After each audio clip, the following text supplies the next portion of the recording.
यशोमती मैया के नंद लाला। साक्षात कुबेर भगवान आए हैं गोकुल को समृद्ध करने हैं। सब विस्तार से बताती हूँ, आप बैठो तो सही। कुबेर महाराज, चलो जोड़ी बनाते हैं।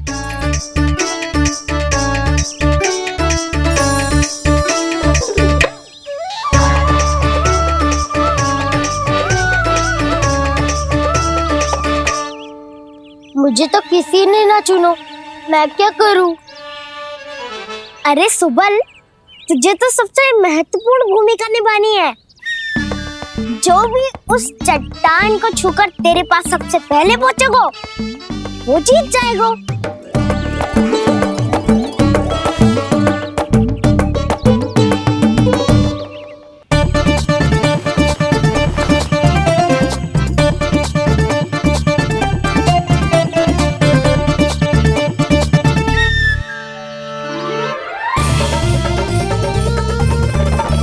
आरंभ करो।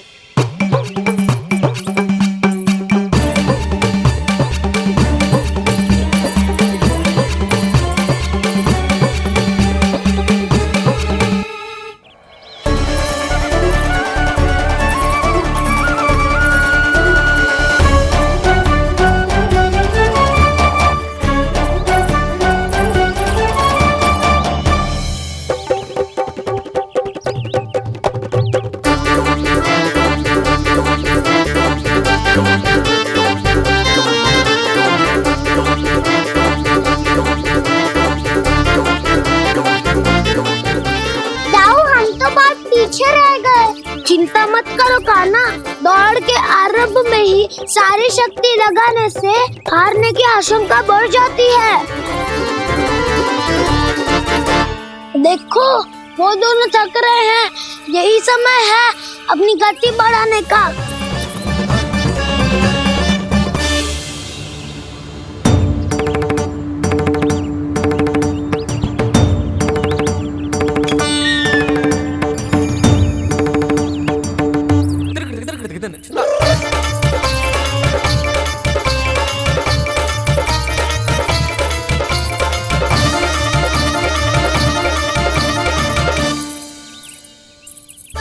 लो, हमारी जोड़ी सबसे पहले पहुंच गई। देखा मेरा बलदाव का बल।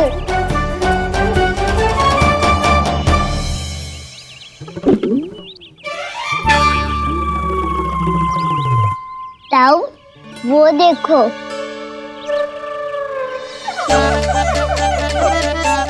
मैया,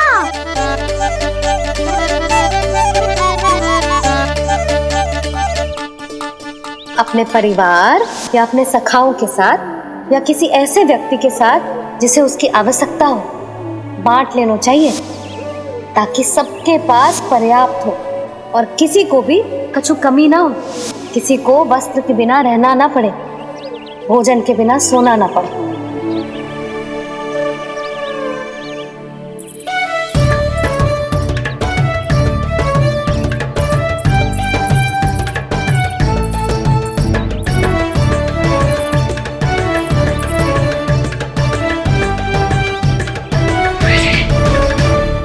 लग तो है इससे भूख लगी है।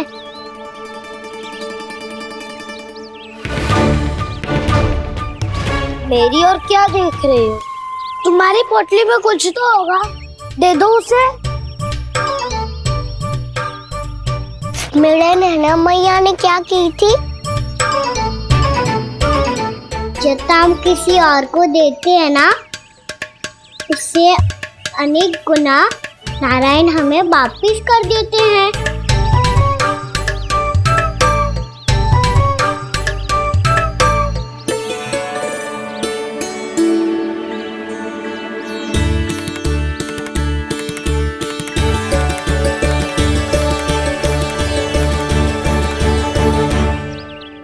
ओहो, अंतिम रोटी थी पर वो तो मैं खा गो। अब तो बस मेरे हाथ में माखन लगा रह गो है।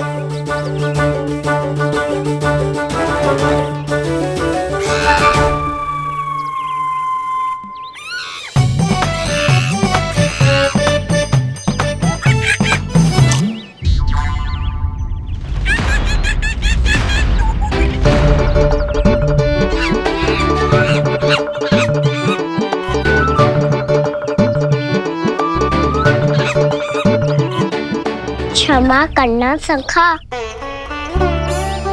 तुम्हें देने के लिए मेरे पास कुछ नहीं है। अब आप ही बताओ, कोई 2 गुना मूल्य देगो तो हम शीघ्र ही धनवान बन जाएंगे कि ना? पर कोई 2 गुना मूल्य देगो ही क्यों? हो सकता है कि उनके पास अधिक धन हो, या उनकी तिजोरी में सामान आ रहा हो, या फिर उन्हें भलाई करने का रोग हो। हमें तो आम खाने से मतलब है ना नंदराज। गुटली किनके, हमें क्या लेना देना। मैंने तो निर्णय ले लिया है कि उसकी सिर्फ मान लोगी। बस नारायण को साक्षी मानकर जब प्रण ही तो लेना है कि सारा का सारा दूध, घी, माखन अब से केवल उन्हीं को देना है मैंने। बस इतनी मांग रखी उसने? हाँ, आपको विश्वास ना हो रहा हो तो गोकुल में किसी से भी पूछ लियो। 2 गुना दाम दियो है परमानंद जी ने, इसलिए तो सबके सब आनंद के सागर में गोते लगा रहे हैं।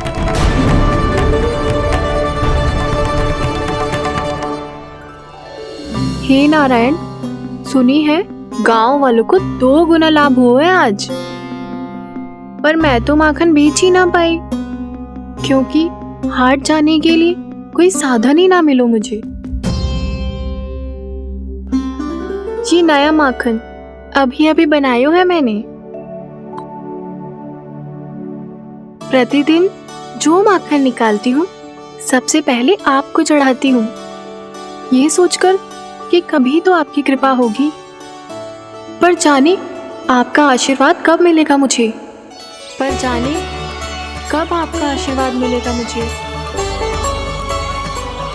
यदि इस बार भी मेरा माखन बेकार हो गयो ना, तो सच्ची कह रही हूँ, कल से भोग में आपको कुछ भी ना चढ़ाऊंगी मैं। कल से भोग में आपको कुछ भी ना चढ़ाऊंगी मैं। कान्हा, मुस्कुरा क्यों रहे हो? वानर महाराज की भूख कैसे मिटानी है पता है मुझे।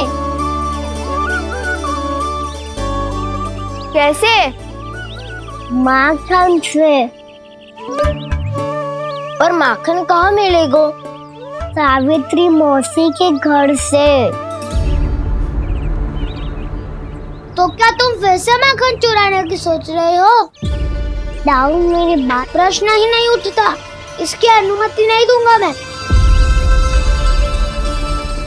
गोकुल वासियों को ऐसा वचन देने की अनुमति ना दे सकता मैं। बिना सोचे समझे कैसे वो किसी अपरिचित व्यापारी के शब्दों पर विश्वास कर सकते हैं?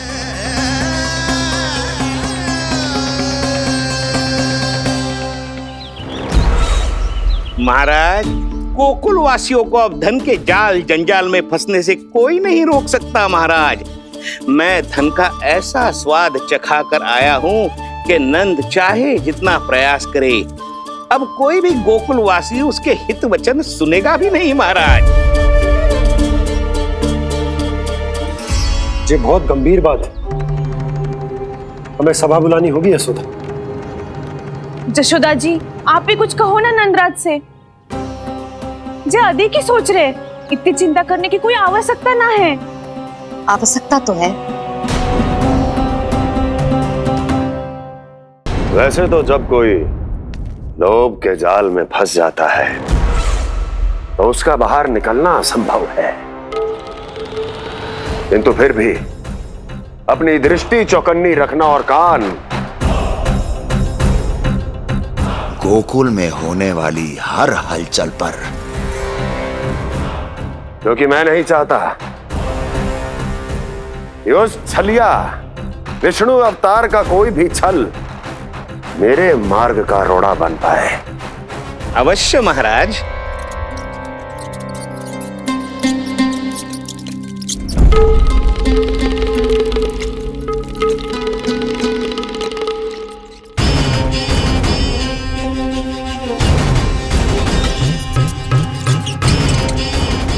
लोभ।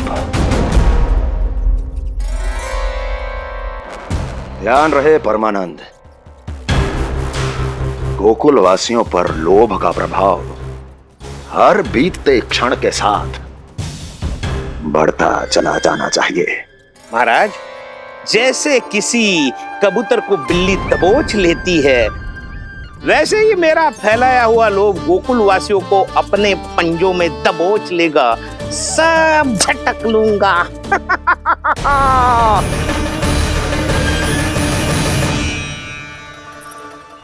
इससे पहले कि माखन पीला पड़ जाए, उसे आंच में तपाकर घी निकाल लेना चाहिए ना, तो पूरा का पूरा माखन बिगड़ जाता है।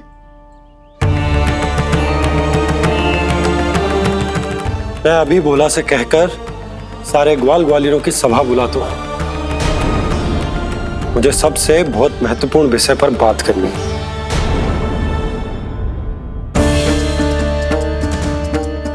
मति भ्रष्ट हो गई थी मेरी, जो यहाँ चली आई। अब कहीं ऐसा ना हो कि मेरा धनवान बनने का स्वप्न धरा का धरा रह जाए। सुलक्षणा, चिंता मत ही करो। अरे हम सबसे पहले तो वे अन्न के बारे में सोचते हैं। वे गोकुल वासियों को लोभ के फेर में कछु अनुचित ना करने देंगे। कहा ना मैंने, तुम्हें कुछ भी अनुचित करने नहीं दूंगा। दाऊ हूँ तुम्हारा।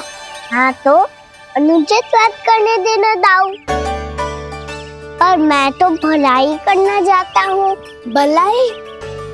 किसी की अनुमति या सहमति के बिना उसके यहाँ चोरी चुप के माखन खा लेना भलाई नहीं, चोरी कहलाती है। सखाओ, तुम ही बताओ, किसी भूखे प्राणी के लिए भोजन की व्यवस्था करना क्या होता है? भलाई। पड़े पड़े माखन सड़ने के स्थान पर किसी का पेट भरे, वो क्या होता है? भलाई। किसी की मन की इच्छा पूरी करना क्या होता है? भलाई। ठहरो ठहरो, चोरी करके किसकी मन की इच्छा पूरी करोगे तुम?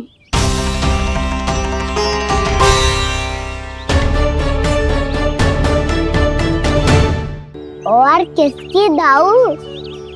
स्वयं सावित्री मौसी की। वही तो चाहती है कि मैं उनके घर आऊं और ढेर सारा माखन खाऊं।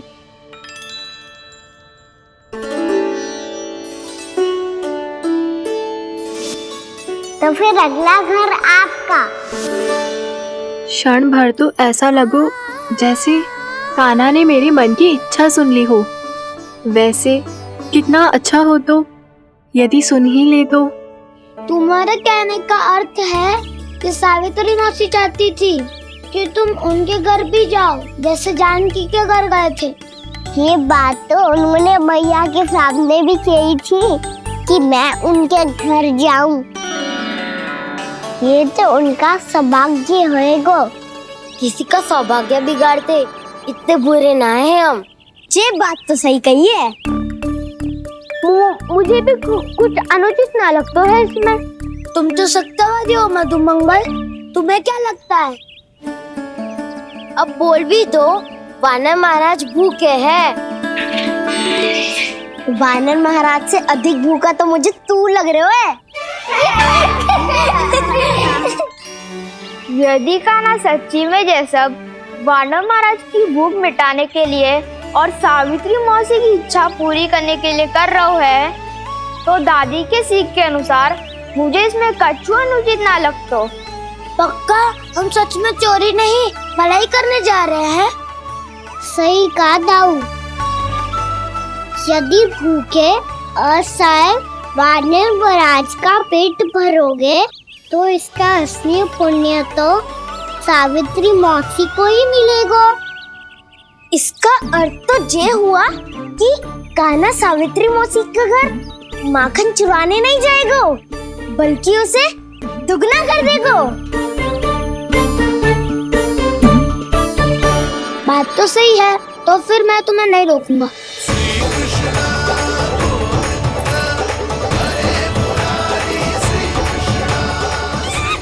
पर इस बार हम तुम्हें अकेले न जाने देंगे सखा।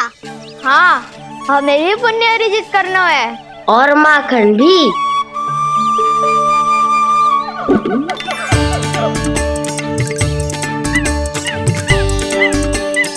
लगता है देव वानर महाराज भी हमारी टोली में चॉकलेट होना खाते हैं। तब तो ये सबको ये कला सिखानी पड़ेगी। सही कहा सका, अच्छे काम का प्रचार प्रसार तो होना ही चाहिए ना। तो ठीक है, सिखा दूंगा और हमारी टोली कहलाएगी शौर्य विद्या प्रसारण टोली। और कान्हा तू बन जाइयो इसका अध्यक्ष और दाऊ बनेंगे उपाध्यक्ष। मुझे स्वीकार है। शौर्य विद्या प्रसारण टोली की जय! शौर्य विद्या प्रसारण टोली की जय! और सुनो क्या करना है और कैसे।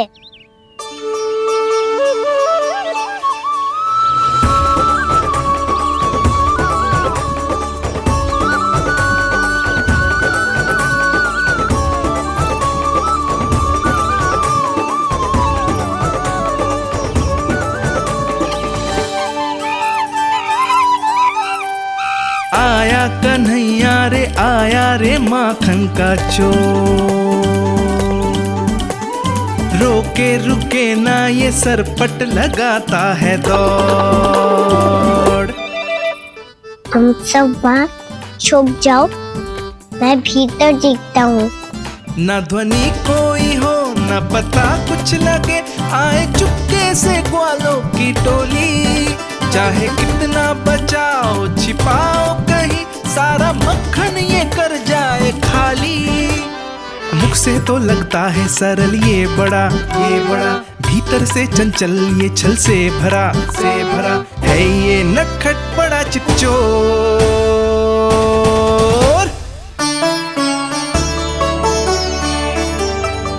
इतनी ऊपर टांग रही हो मासी।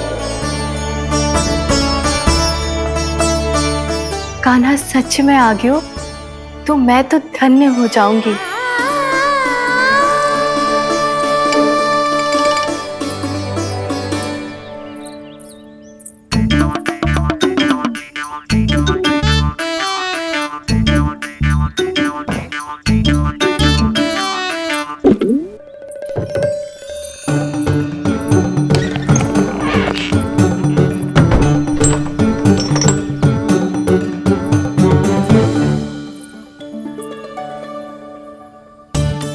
मन तो करता है सारा दूध दही माखन उसे बुलाकर अपने हाथों से खिला दूं। मुझे बुलाना भी चाहती हो और अनजाने में मेरे लिए कठिनाई भी बढ़ा रही हो। पर मेरे यहाँ क्यों आएगा कान्हा? इससे अच्छा तो यही होगा कि कल माखन बेचने के लिए कहीं से सकट का प्रबंध कर लूं।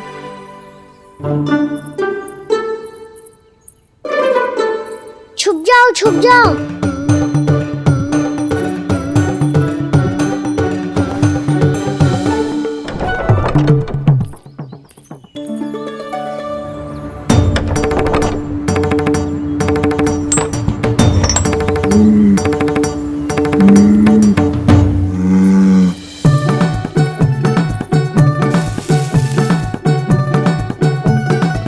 वैसे भी वो ठहरा राजकुमार, एक साधारण गोपी के यहाँ का माखन काहे खाएगो। तू भी बावली हो गई है सावित्री। कान्हा आना भी चाहे तो इतनी दूर आएगा कैसे?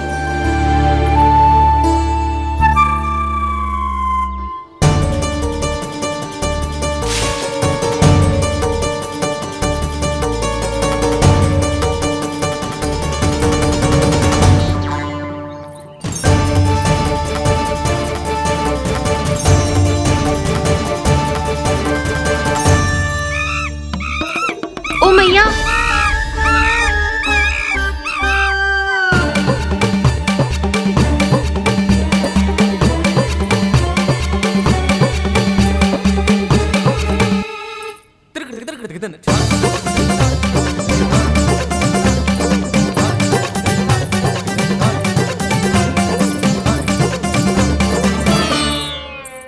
सब खड़े हो जाओ।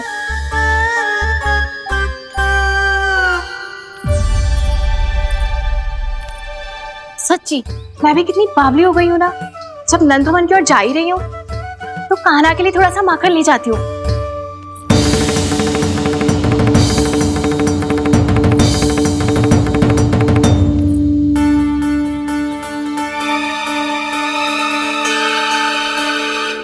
कान्हा, यहाँ ये मेरा स्वप्न है या फिर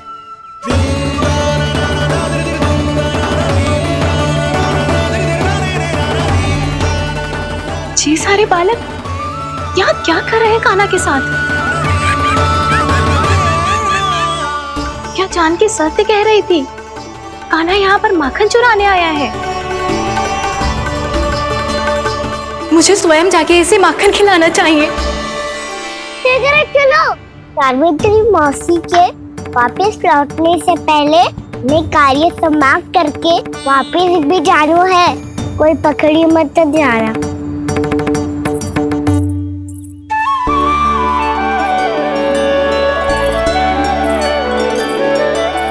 ये मुझे देख के भागो तो ना, ये जो कर रहा है, जैसे कर रहा है, मुझे करने देना चाहिए।